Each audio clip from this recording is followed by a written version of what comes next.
Hello everyone, this is Sebastian McMahon from IA Financial Group, and I'm back with the weekly economic review for the weekend in June 20th, 2025. Before I get started, public service announcement. Next week the review will be on vacation, so the next edition is coming on July 4th and not on June 27th.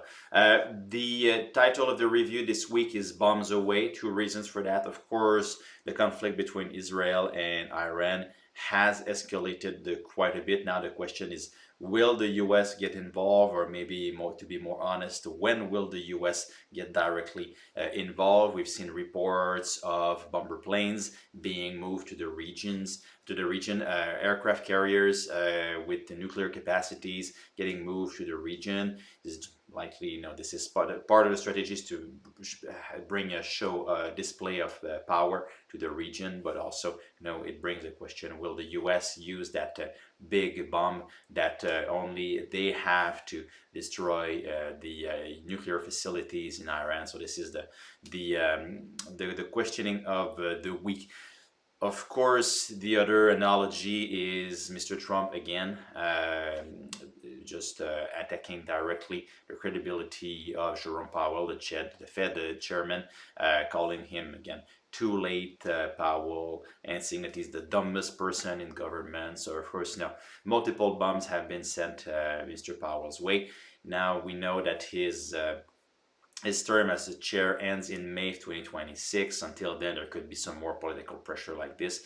At some point, we'll have an announcement of who will be replacing Mr. Powell after. Likely it's going to be someone that will be aligned with the Trump administration, very dovish. For now, the Fed seems to be caught in a corner, not being able to move from here, but the markets are starting to discount that. Following the departure of Mr. Powell, likely there will be an acceleration of rate cuts. But for now, the Fed seems to be stuck because of the trade policy and all of its impacts. So looking at this week's markets at the close on Thursday, positive week for fixed income, slightly positive for equity. EFI and emerging markets were a bit down, but year to date, pretty much the same picture. You were better off investing outside of the US, and especially if you bring everything back in Canadian dollar, there's a huge gap of outperformance from the TSX emerging markets Europe compared to the US indices after close to half a year here.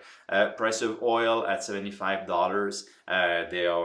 Everyone's looking at, will Iran just block the Strait of Hormuz here for oil trade? It's about 20% of the global oil supply that goes through this strait on a daily basis. But of course, the bar is pretty high. Even in the Iraq-Iran war, Iran never completely shut off the strait, this trade route. And of course, China is the biggest client, the largest client of Iran. So of course, China would have a few words to say to the Iranian administration if they decided to do that. But if it happened, the forecasts are that oil could jump to above $100. I've seen reports $130, $150. So it could be a pretty cataclysmic scenario. But so far, there is a geopolitical risk premium in the price of oil, but it's not that high.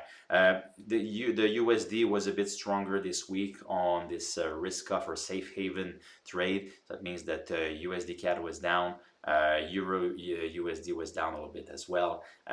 Price of gold was down 2% on the week as well, so continues to be volatile, or let's say consolidating around these levels. Now, maybe an update on tariffs again. This week we had the G7 meeting in Canada. It was in Kananaskis in Alberta. The announcement from Trump and Carney was that they committed to signing a new trade deal within 30 days. Let's see if that holds, but at least that means that they're accelerating, they're setting a timeline, so that's a very good news here.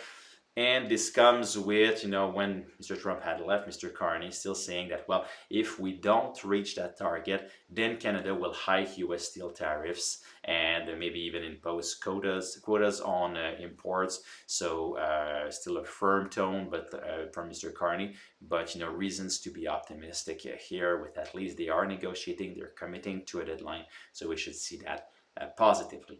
Now, turning to the topic of the week, the Fed. So the Fed is still on the sidelines. The dots are still hinting at 2 cuts in 2025. So again, maybe just central banking 101 for those that are not used to it. On the right, you have what we call the dot plot. So every member of the FOMC committee, the committee that decides what to do with the monetary policy in the US, they come into the meeting and they just put a dot, which is their forecast to where they think, or they forecast the leading rate, the overnight rate, will be at the end of 2025, 2026, 27, and also in the long term. So on the left, what you have is that in 2025, you have 7 members that think no cut this year, 2 that think 1 cut, and then after that you have another, it's 8 members that say 2 cuts this year. So if you take the median, it's a very fragile median, but it's still at 2 cuts. But it's looking like it wouldn't take much for things to change, and at the next time that they produce those dots in 2 meetings, we could have this dot plots revised to 1 cut, because it doesn't take that many members changing their views to change the median dot here. So 2 cuts in 2025, but the central bank is expecting inflation to remain elevated and to accelerate from here, and they're expecting weaker growth. So this has consequences that makes us think that maybe two cuts in 2025 is now a quite optimistic scenario. If you look at this chart here, so this is the summary of economic projections from the Fed. So what's in the red box here is where the important information is. So the change in real GDP for 2025, 2026, as you can see, compared to the March projection, it has been downgraded. So the committee used to see on average 1.7 and 1.8% growth in 2025, 2026. Now it's 1.4 and 1.6. Again, not recession territory, but still slower. Unemployment rate is revised higher. PCE inflation and core PCE inflation are where it's more important. The mandate of the Fed, of course, is full employment, but they have a strong focus on inflation. So maybe if we focus on the core PCE inflation, so at the bottom of the red box, the last projections were 2.8 and 2.2. Now it's 3.1 and 2.4. Right now on core PCE, we're at about 2.4, 2.5. There's a decision there's a print next week, should be accelerating to 2.6%. But if we are in an environment where month in, month out, we are seeing an acceleration of core PCE, it makes it hard for the Fed to just ignore that and proceed with cuts. So the timing of the cuts by the end of this year with the dynamics of inflation are making us think that, likely it is an optimistic scenario to think that the Fed will be cutting 2 times, and it can be even optimistic to think that they will be cutting at all in 2025. So we're thinking 1 is more likely than 2,